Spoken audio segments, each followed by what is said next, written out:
और राजधानी भोपाल से इस वक्त की बड़ी खबर आपको बता रहे हैं, जहां शाहजहानी पार्क में यूसीसी को लेकर के विरोध प्रदर्शन चल रहा है। समान नागरिक संहिता बिल जो पास हुआ है, इसको लेकर के विरोध विपक्ष की ओर से कांग्रेस एमएलए आरिफ मसूद के नेतृत्व में प्रदर्शन हो रहा है। साथ ही यूसीसी बिल को वापस लेने की मांग की जा रही है।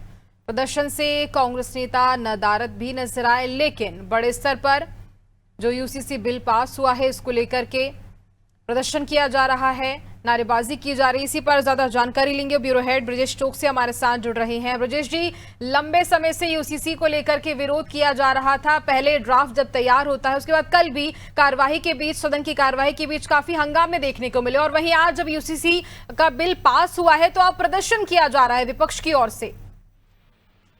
देखिए, आज यूसीसी बिल को लेकर जिस तरह से सदन में हंगामा हुआ, वो भारी देखने को मिल रहा है। यूसीसी बिल पास हो गया है बहुमत के आधार पर, लेकिन कांग्रेस इसका विरोध कर रही थी। विरोध भी अलग तरीके से कि उन्होंने कहा मार्क्स के मुद्दों पर सरकार ध्यान नहीं दे रही है। उनकी मांग थी कि इसमें प्रक्रिया का पालन नहीं हुआ, इसको प्रवर समिति को भेजा जाए, इसके बाद इसको लागू किया जाए। लेकिन बीजेपी इसके समर्थन में थी और उन्होंने तमाम के प्रस्ताव से खारिज कर दिए और इसको बहुमत के आधार पर पास कर दिया। अब कांग्रेस को लेकर दो खेमों में बटी हुई नजर आ रही है। एक खेमा है जो उसका खुलकर विरोध कर रहा है। उस खेमे में अकेले दो विधायक कांग्रेस के नजर आ रहे हैं, एक आतिफ अकील है, एक आरिफ मसूद है। हमने देखा है कि अब विधानसभा के बाहर आरिफ मसूद शाहजहानी पार्क में धरना दे रहे हैं, जिसमें अल्पसंख्यक समुदाय, खासकर मुस्लिम समुदाय की महिला पुरुष वहां पे धरने में शामिल है। इस धरने में कांग्रेस के और कोई बड़े नेता शामिल नहीं हुए। आरिफ मसूद के नेतृत्व में ये धरना शाहजहानी पार्क में दिया जा रहा है, जिसमें यूसीसी का विरोध किया जा रहा है, जिसे काला कानून बताया गया है।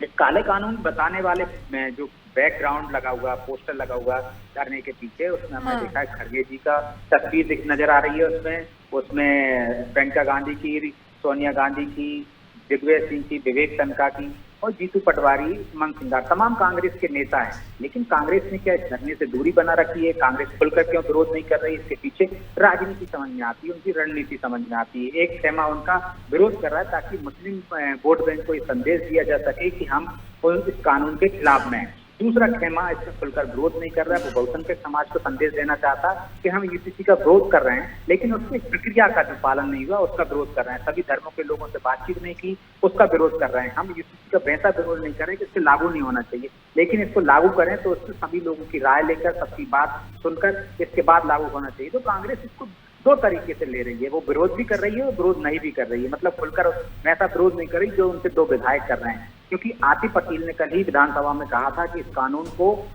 मैं मुसलमानों को भी आदिवासियों की तरह ही छूट देना चाहिए, उन्हें भी इससे दायरे से बाहर कर देना चाहिए, क्योंकि इस दायरे में सबसे ज्यादा प्रभावित कोई हो रहा है वर्ग है मुस्लिम समाज है, क्योंकि उनकी महिलाओं में बहुविवाह की प्रथा है।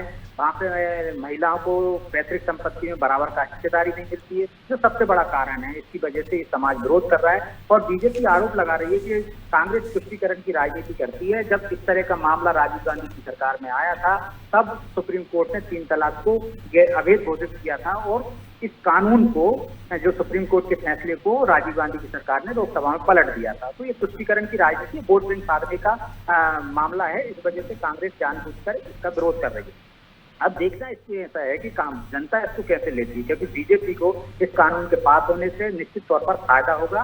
समान नागरिकता जो अधिनियम है, जो संहिता है, उससे महिलाओं को बराबरी का हक मिलेगा। हिंदू समाज में पहले से महिलाओं को बराबरी का हक मिलता है, पैतृक संपत्ति में बराबर की हिस्सेदारी का कानून है, बहुविवाह पर रोक है। अब वो मुस्लिम समुदाय पर भी समान उसी तरह का कानून लागू होगा। वहां भी तलाक तलाक तलाक कहकर किसी महिला को छोड़ा नहीं जा सकता है, उसके अधिकारों का हनन नहीं किया जा सकता, उसका शोषण नहीं किया जा सकता। तो ये कानून खासकर मुस्लिम महिलाओं को बड़ा प्रभावित करने वाला है। अब मुस्लिम वर्ग में बीजेपी का दावा है कि 76% महिलाओं ने इस बिल का समर्थन किया, 40% से अधिक पुरुषों ने भी इसका समर्थन किया, जबकि कांग्रेस आरोप लगा रही है कि सभी धर्मों से राय नहीं ली गई, सबके सुझाव नहीं ली गए। अब देखना यह है कि इस बिल का राजनीति पर कितना असर पड़ता है।